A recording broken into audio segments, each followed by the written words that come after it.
And a record 14,000 persons up from 9,000 took part in the 23rd staging of the ICWI Pink Run 5K, with high schoolers Peter Njuguna and Cindy Rose emerging the overall winners in Kingston on Sunday.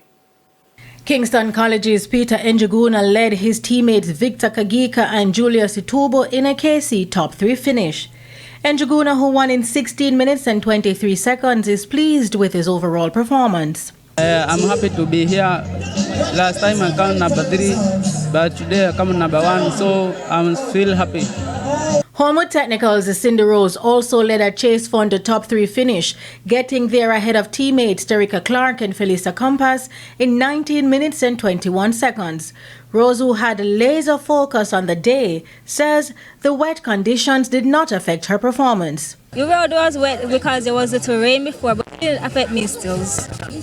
From the start, there was a girl beside me, and when I went 1K, I was like clear. 2K, same thing, 3K, same thing, but I went with the boys, so I finished with the boys. The goal for this year's Pink Run was $20 million, and based on the turnout, chairperson of Jamaica Reach to Recovery, Caroline Graham, is very excited about the prospect of helping more women afford treatment. The turnout has been fantastic. Last year we had a little over 9,000. This year we're over 14,000, which is about 50%.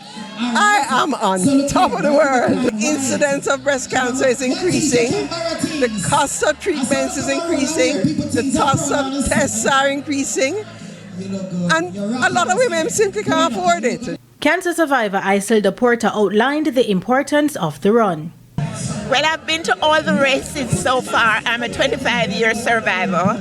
And I've seen the numbers grow from a few hundred to now we're expecting 20,000.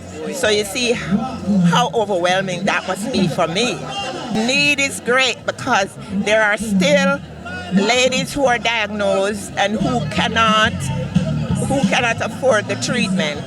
So the money that you, our supporters, have contributed will go a far way in helping these ladies who are diagnosed with their treatment. Proceeds from the event will go towards providing life-saving treatments and essential support for men and women battling breast cancer, as well as their families.